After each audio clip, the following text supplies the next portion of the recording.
হয়ে গেলাম আচ্ছা চলে গেলাম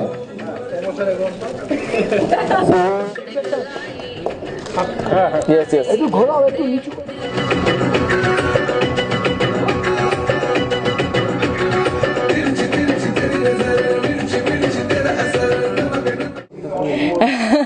কি বলবো আই এম সুপার এক্সাইটেড আর এক্সাইটমেন্টটা বিকজ বেশি ছিল কারণ এটা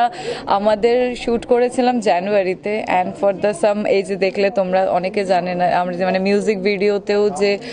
কি বলে সার্টিফিকেট প্রয়োজন হয় সেটার জন্য আমাদের একটা অনেক সেন্সারের জন্য টাইম লেগেছিল তো সেটার জন্য জানুয়ারিতে শ্যুট করার পর ইয়েট ইটস দ্য মানে finally today is the day যেটার জন্য এত দিন অপেক্ষা করেছিলাম অধীর যেই গানটাকে বানিয়েছি অনেক কষ্ট করে বানিয়েছি যেটা মানে বলবো আমরা মানুষে একটা গান শ্যুট করে 2 দিন 3 দিন মানে করে but it's a 10 hours song আমরা শ্যুট করেছি আর জানুয়ারিতে শ্যুট করেছি মানে দ্যাট ওয়াজ সো কোল্ড ঠান্ডার মধ্যে সারা রাত জেগে শ্যুট করেছি অ্যান্ড সেটা আপনাদের সামনে আছে জানি না কতটা কি করতে পেরেছি এটা তো দর্শকে বলবে আই হোপ সো আমরা আমার কোম্পানি আমরা টিম একটা নতুন কিছু প্রোডাকশন বা নতুন কিছু এই ইন্ডাস্ট্রিতে বাংলায় থেকে আনার চেষ্টা করেছি যেটা চিরঞ্জিত স্যারও বললেন যে আমরা মুম্বাই কেন না সাউথ কেন না তো কলকাতায় থেকেও আমরা চেষ্টা করেছি ওদের লেভেলের করার আগামী দিনে যদি of course we got the good investment and finance তো আগামী দিনে ওয়াই শুড নট আমরাও দেখিয়ে দিতে পারি যে বেঙ্গলও কোনো অংশে পিছিয়ে নয়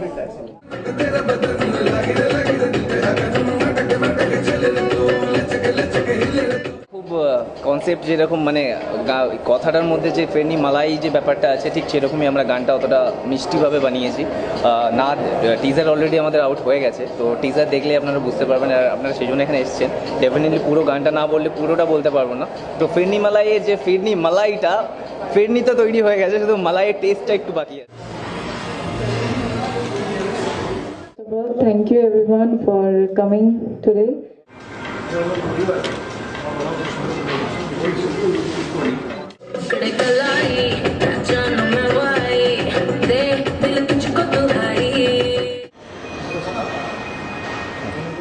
আছে যেটা ওনার আমি আর সবাই এখানে আসার জন্য ভিজুয়াল ভ্যারাইটিটা আসছে ভিজুয়াল ভ্যারাইটি আসছে এটা একটু একই জায়গা থেকে গেছে পুরোটা তো ক্যামেরা লুক সেই জন্য হচ্ছে মুশকিল ওভারঅল ওভারঅল খুব ভালো খুব ভালো খুব ভালো আমি হয়তো আরেকবার দেখতে চাইবো আর ছেলে মেয়ে নতুন ওদেরকে কি বলবে খুব ভালো বললাম তো এটা তো আমাদের ফিউচার যে কালকে অনেকটা শাহরুখ বলছিল যেরকম আর কি সেই একটা ওল্ড ব্যাচ আর তারপরে গোল্ড ব্যাচ এরা গোল্ড ব্যাচ এরকম ধরনের যখন সিঙ্গেল গানগুলো আসে তখন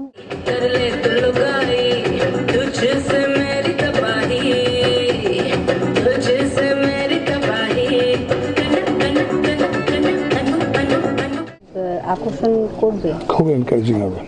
খুব এনকারেজিং হবে কারণ ওরা শুধু হিন্দি গান বাচ্চাগুলো শুধু হিন্দি গানে নাচে সেই জন্য প্রবলেম হচ্ছে আমার তো কালকে একটা জিনিস খারাপ লেগেছে সেটা হচ্ছে শ্রেয়া একটা বাংলা গান গাইল না কেন বাংলায় তো ও বাংলায় এসছে কলকাতায় এসছে তো অনেকগুলো গিয়েছে মেডলি করেছে কিন্তু তার মধ্যে একটা বাংলা দেওয়া উচিত ছিল মনে হচ্ছে আমার মনে ফিল করেছে তো সেইটা এখানকার যারা ছেলে মেয়েগুলো করে তারপরে দেখবে একটু বাংলা লিরিক্সে গেলেও এর সঙ্গে মিক্স করা যায় যদি হিন্দিটার সঙ্গে বাংলাটা এখন তো ওরা করছে বম্বে তো প্রচুর যে কোনো ওটিটিতে দেখা যাবে বাংলা কথা বলছে অনেক কথাই বলে দিচ্ছে তো গানের মধ্যে তো আগেও হয়েছে বাপ্পি তো করেইছে গানের শুরুতেই চিৎকার করে বলছে বাংলা ভাষায় বলে তারপরে গান আরম্ভ করছে এরকম তো আছে সুপারহিট গান আছে ওর তো সেটা হয়তো এখানে একটু বাংলা ঢুকিয়ে দেওয়া যেতে পারে যেটা সবার জন্য ভালো সবার জন্য ভালো হবে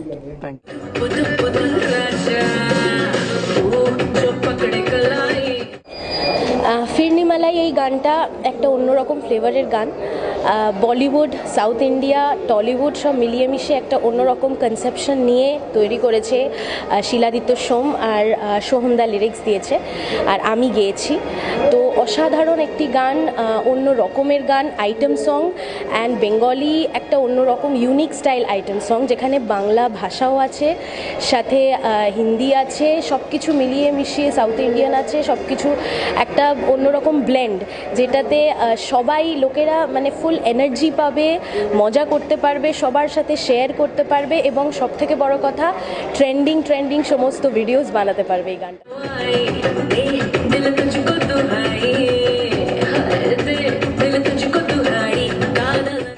না actually Yash came to us with thought of doing a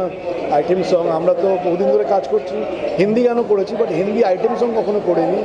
আবারও বলবো all credit goes to Yash and industry যে আমরা বিকজ হি কনসেপ্টুয়ালাইজ দিস যে কলকাতায় বসে একটা বলিউড স্ট্যান্ডার্ডের আইটেম সং করা হবে। দেন সোহাম কেম অন বোর্ড, আর একটা আমরা হুক লাইন খুঁজছিলাম। ইনফ্যাক্ট তার একটা গল্প আছে, যেদিন প্রথম নাগপুর বাড়িতে মিটিং হয় আমাদের আউট থেকে উই গট বিরিয়ানি অ্যান্ড ফিরনি, আমরা উই হ্যাভিং লাঞ্চ। এই ফিরনি খেতে খেতেই কিন্তু ওর মাথায় প্রথম বেরোয় দাদা এটা ফিরনি মালাই দিয়ে কেন গান হবে না। And that's how this song got on the drawing board. আমরা গানটা নিয়ে কাজ করতে শুরু করি।